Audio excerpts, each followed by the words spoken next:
most of you guys probably remember this truck. This is my brother's truck, and I'll set you back up here now that you probably can see it just fine from where it was at. So this truck, it was in here about a month ago. Some of you guys, if you guys have been watching the videos, you know that it's been in here. We had some high pressure oil system issues with it. It broke the top out of one of the injectors, high pressure oil pump failed, all that type of stuff. And we got a new pump for it, and that pump had issues. So I had a good used pump laying around, and I may not have relayed that properly in the last video, but this pump that I put in it was out of a good running truck. We put bigger injectors in this guy's truck. It was a customer of mine a couple years ago. We put we put bigger injectors in this guy's truck, and he wanted to upgrade the high pressure oil pump at the same time. So this was a good running pump, no issues. The truck didn't come in for any high pressure oil system issues, nothing. We simply just upgraded the truck. Well, since this pump was good and it had no issues, I had a core pump that was bad laying around. So I went ahead and sent that back as the core for this guy's new pump. For instances just like this. My brother doesn't have any extra vehicles.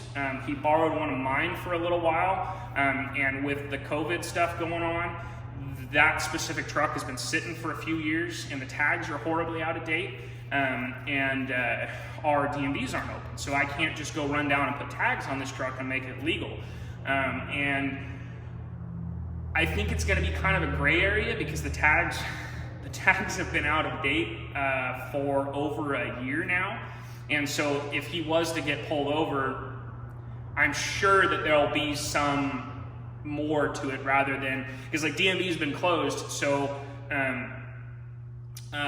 so they weren't bugging people that had tags out of date within the period that it's been closed. But we weren't sure about previous, like say they've been out of date for a year. Literally the truck's been parked. I haven't done anything with the truck. And I just didn't feel like I should put tags on something that was parked in the back of a storage. You know, my dad's shop has a big storage facility behind it, and it was parked back there with a canopy on it, a bunch of stuff in the bed, just kind of using it as storage. Until I got around to that project. Well, now we're getting around to the project. I got the truck pulled out. His truck failed, so I let him drive it for a few days. You know, we had insurance and everything on it, but he was getting weird, which I understand. I haven't driven it for that reason. Like, I haven't driven it because it has bad tags, and it's a little, like say, we're a little weary about actually driving it because I can't just go down and put tags on it. So, anyways, so he needed the truck back. He couldn't be without the truck because he doesn't have anything else to drive. Everybody else in my family has sold all of their extra vehicles, and so they're just down to the ones that they drive every day. And the same thing with him. He doesn't have any extra vehicles, so he needed the truck back. And no matter whether this was my brother, or if it was a customer, if it was my mom, my dad, my aunt, my uncle, it doesn't matter who it is. It's gonna get the same treatment no matter what. I would not send the truck out if I felt like it was gonna have issues. And preferably, I would have rathered the truck just sit here and wait for the pump to show back up, but unfortunately, that's just not the way the world goes. You gotta get to work, you gotta make your money, you gotta have something to drive there. And unfortunately, he didn't have anything to drive. So we put the truck together, and I knew that it wasn't gonna have any issues because, well, the pump that I put in it was a good used pump. If I was skeptical about whether the pump was good or not, I would have never let the truck leave, just the way that it is. So for that one guy out there who was giving me grief over letting the truck leave with a used pump in it, truck ran fine for a month, no issues. It drove in here. Hold on.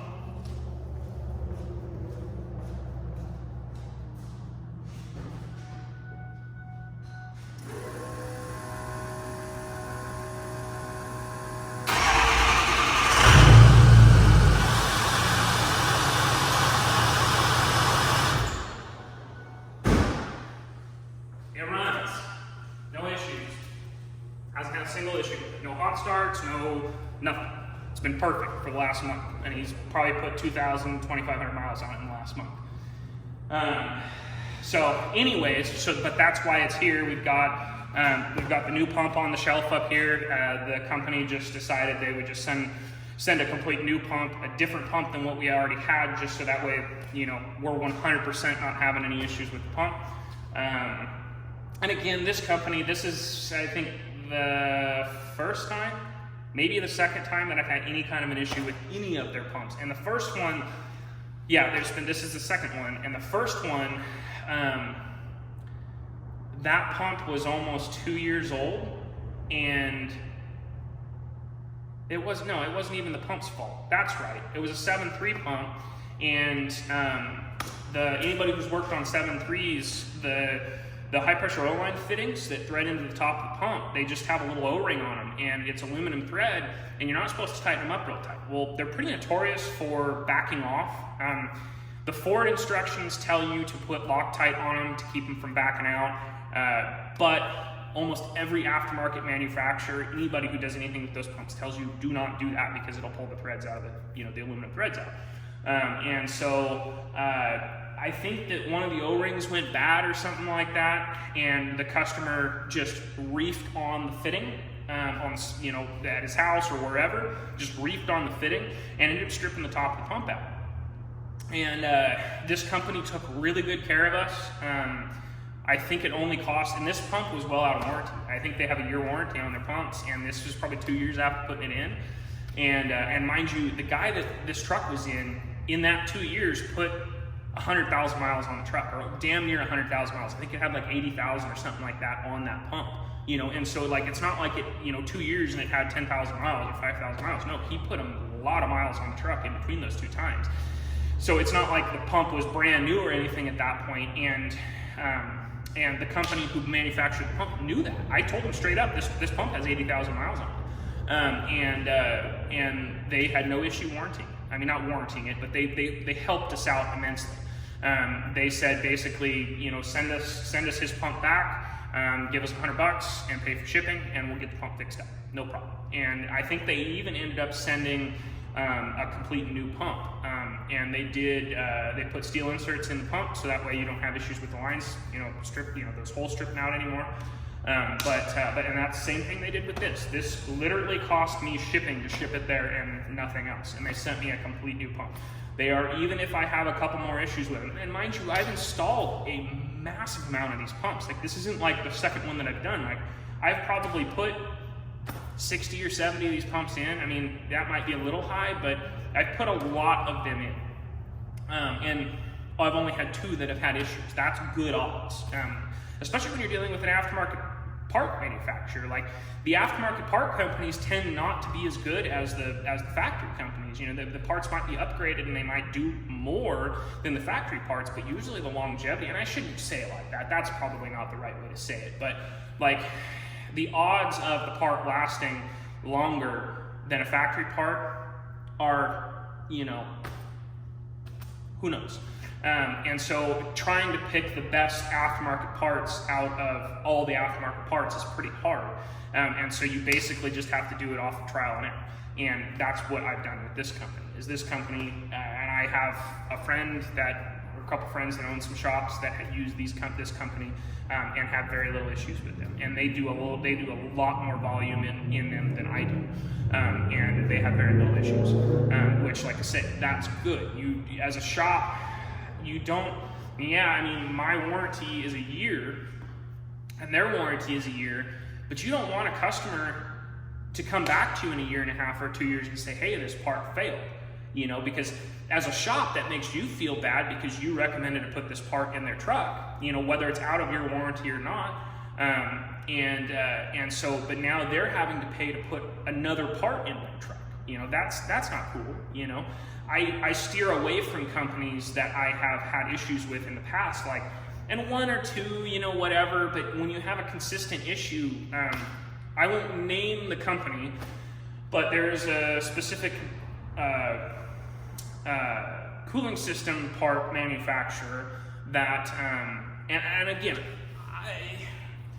there's a possibility that this specific instance, it may not have been the parts itself, it might have been the truck, but I had an issue with one truck, and I've had issues with other trucks with the same company, but I had an issue with one truck that we put some parts in from this company, and they're expensive parts, and they're very labor-intensive parts to change. And within the course of 3 years, we put 4 or 5 of these parts in there. And of course, you know, and again, I feel bad. I mean, it wasn't, I didn't recommend to put this part in the truck. Now let's go back to that. The customer bought one used off Craigslist, and it was out of like a wrecked truck. It was a radiator. It was out of a wrecked truck, and I told him, I'm like, I don't think that I would want to buy a radiator out of a wrecked truck. It was rolled. And he's like, oh, the guy says it pressure tested fine, it wasn't leaking or anything. So, and it's 7 hours worth of labor to change it in this specific vehicle. So, and his radiator in his truck was fine. He just wanted something that was going to cool a little bit better because he was towing with it all the time. So, so we put this used radiator in the truck. He paid me 7 hours worth of labor to change the radiator, paid for all the coolant, all that stuff. And we put it in the truck, and I asked him prior to putting it in the truck if he wanted me to pressure test it. He said, no, the guy says it's fine, don't worry about it. Okay, put it in the truck. Well, guess what? It leaks. So I talked to the customer, and the customer said, well, since we're this far into it, let's just go ahead and order a new one of those, which was $1,100 or $1,200 or something like that, and go ahead and put it in. Now, even though this whole thing wasn't my fault, I still, you know, gave him a deal on the labor to change it the second time because, you know, I felt like that was the right thing to do. He was a good customer as well. So I gave him a deal on the labor the second time. We went ahead and got it swapped out, no issues. About 6 months later, he calls me, he says, hey, this radiator's leaking. I said, okay. So he brought it in, I went through the warranty process, got the radiator warranty. And then about 8 months later after that, he called me and said, hey, this radiator's leaking. So at this point, it's out of my warranty, and so he had to pay to change the radiator. And again, I gave him a little bit of a deal on it because, you know, it was a part that I installed. Even though it was a part that I didn't recommend, it was still a part that I installed. I did supply the part, so it, you know, ultimately lands on me, even if it was out of my warranty. So I helped him out, and then probably about another 8 months to a year later, it started leaking again. And then again, I think we did 4 radiators. And then finally he just said, you know what, let's put a stock radiator back in it. That one lasted 130,000 miles or something like that, so let's just go ahead and put a stock one back in it. So we did. And mind you, that was one specific truck. And when you put that many things of the same part in one truck, the likelihood of it being that part is slim. I mean, it might have been the truck. And I told him that. I said, I would wonder if the body mounts are bad, or it's got something else going on. So I told him, I said, let's put body mounts in, just to make sure that that's not what's going on. It needs new ones anyways. The truck's got 100, and at this point it had 150 or 160,000 miles on it. And it was a Ford. And Fords are pretty notorious for, needing, and I think they all are, but I think Fords probably show it a little bit more, but Fords are pretty notorious for needing body mounts around that mileage. So, but he decided, I don't want to do that, I'm just going to put a radiator in. All right, whatever. So we put a radiator in it, and then he sold the truck. So, and like I say, I've had other trucks with the same issue, with the same company, and I'm not saying the company's bad, I'm just saying, this is my experience with it. I'm not going to name the company because I don't want to start bashing on the company. They're a big company, and they do have some nice products. But it just, like I say, the experience is just kind of, up and down. I can't say a lot of good, but I can't say a lot of negative. So it is what it is. Like I say, I mean, there's issues with everybody, and there's companies that I've used forever that all have issues with. It's the way that it goes. I mean, failures are possible with anything. Hell, you can go to Ford and buy a part directly from Ford and have it bad out of the box. It's just the way that it is. The parts aren't what they used to be. You just have to pick. You have to pick what's the best and what you have the least amount of issues with. And that, because as a business, you don't want warranties, and even as a consumer, you don't want to have issues with the work that was done on your vehicle. And so you have to, as a business, as a shop, you have to make sure that your work that goes out the door, your physical, you putting the parts in, is good, so the person doesn't have issues. And then also you have to make sure that the parts you're putting in are essentially the best of the best. I've had people come to me and want, I had one guy, he had an 03 Duramax, and he had taken it to a dealership, because it had a starting issue, and it had like 100,000 miles on the truck. And the dealership went straight for, and going back to that, anybody who knows that era of Duramaxes knows that they are common for injector issues. And so if you have some kind of a starting issue, that's usually a good place to start, is with a set of injectors. Well, instead, the dealership went after an injection pump. They thought the injection pump was bad. So they replaced the injection pump, customer took the truck, issue persisted. Came back to the dealership, they warranted the pump, issue persisted. Now this is where, and it kind of irritated me to hear this, this is where it got a little bad for the customer. He was charged again to put another injection pump in it, because they still thought it was an injection pump, but GM wouldn't warranty this pump, so he had to pay for another new injection pump and all of the labor again to put this pump in. Still didn't fix the issue. So he got a hold of me and he said, hey, I've got this truck, this is the story, I need you to look at it and figure out what's wrong. And I told him over the phone, I said, I would guarantee 99.9% that is an injector issue, it needs injectors. And he said, okay. So he dropped the truck off with me, and he was kind of antsy. I told him that it was gonna be 3 weeks to have the truck done. I was really busy.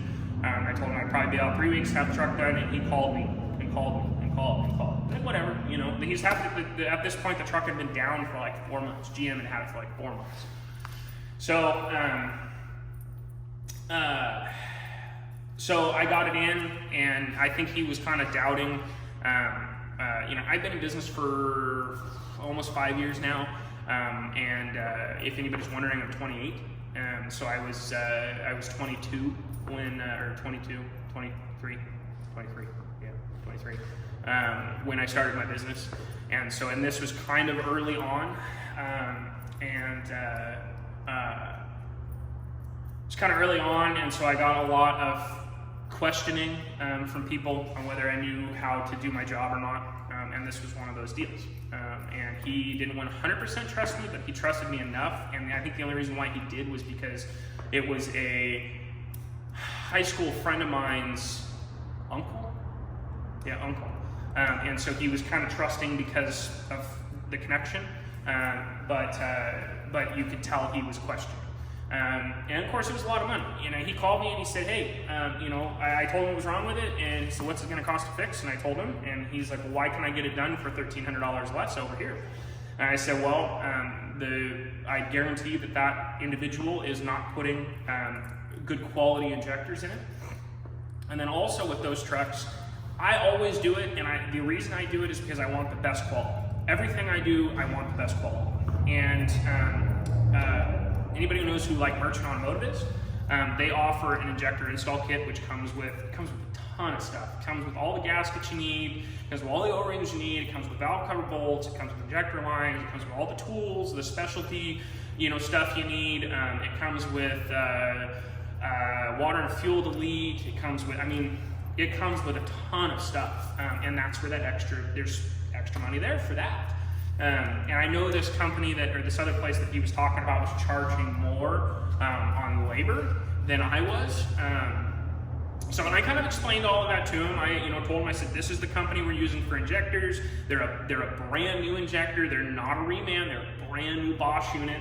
That basically this company brings them in and disassembles them and goes through and flow matches them all together, so they're as good of running injectors they possibly can be. And then I also use this whole kit to install them, and because a lot of times those injector lines, they'll get like rust down in the collar of the nut, and so when you go to thread them on, it'll knock chunks down there. So you want to replace the lines.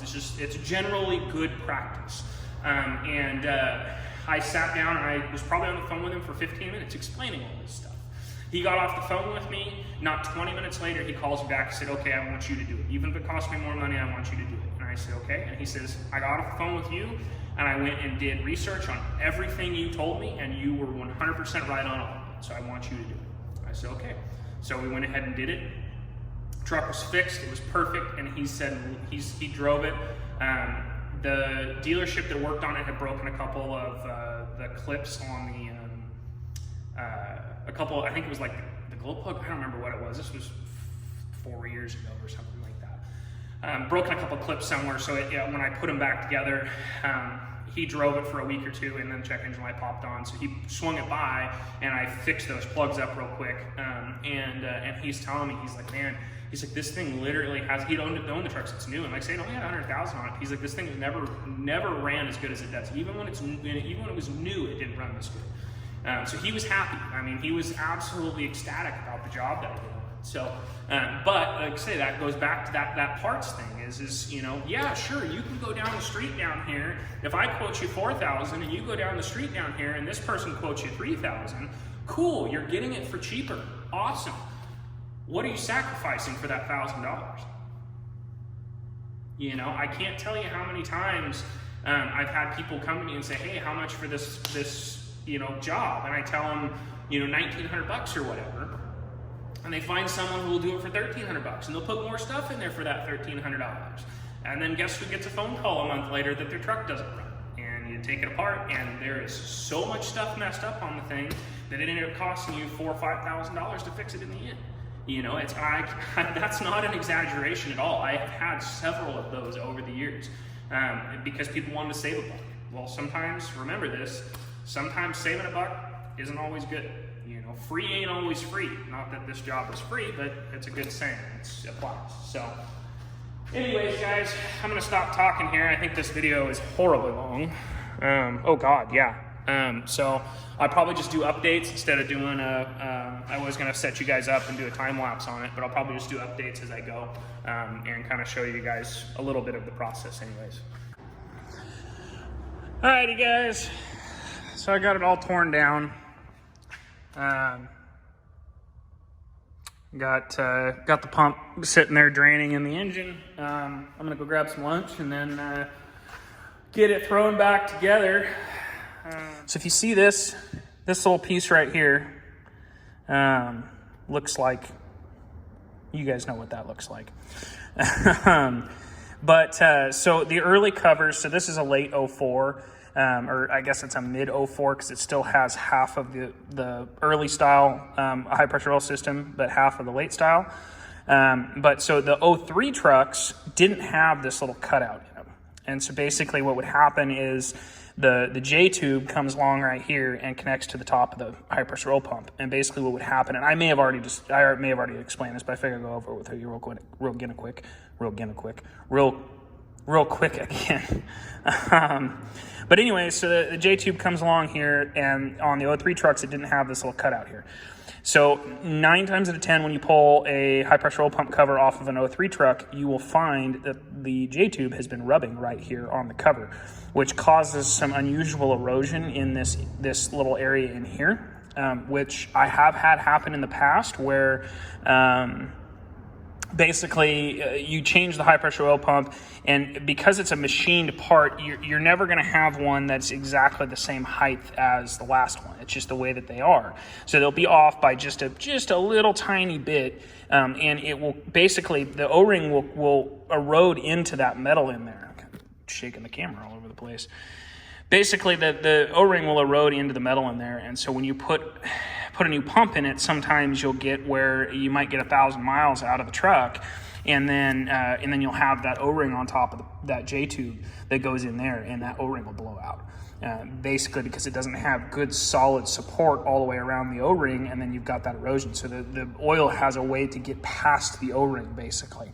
And so on the early trucks, I always recommend before even taking it apart to replace this cover, just so that way the customer is aware that there is a possible issue, possibility that there could be an issue with that O-ring later on.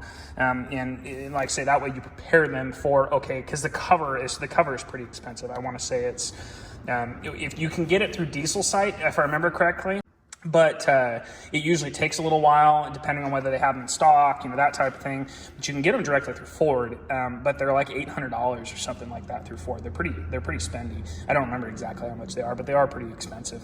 And so it's not just it's going to cost you an extra $100 or $200 or whatever. It's a significant amount. So So you want to, like say, I always prepare the customer for it, just so that way they're aware that this is a possibility that could happen. And obviously, if we pull it apart and it has the updated cover, or realistically, as long as it has the updated cover, I don't replace it. But if it has the early cover, then we replace it, just so that way we don't have any issues. It's a live and learn type of thing, because I have had early trucks that have had issues.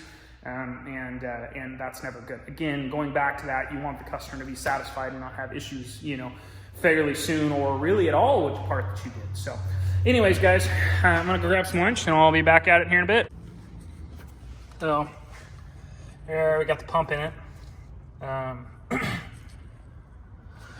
Got the new pump in it. Just about ready to throw the cover on. Figured I'd just give you guys a little shot of down in there. This thing is missing a couple of parts that would have come factory, so it makes this job a little easier. But anyways, I'll get back with you when it's all wrapped up. Alrighty, it is completely back together. Well, might as well, since we're here, might as well fire it up.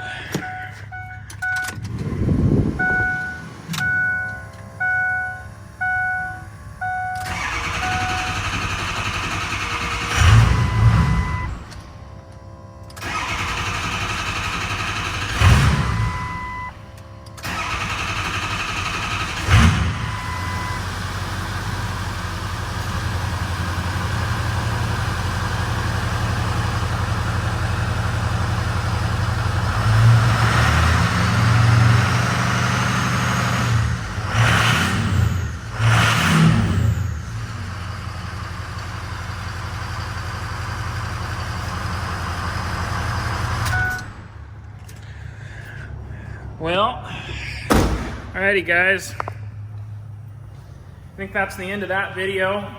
It runs. I'm gonna go drive it, make sure it doesn't have any high pressure oil system leaks, anything like that, which it shouldn't. I mean, unless something mysteriously happened with the J-tube snapped together, or something dumb like that, there's nothing to leak, other than like maybe a damaged O-ring, but they all went together good. So I think that'll be the end of this video, and we'll get back with you on the next project.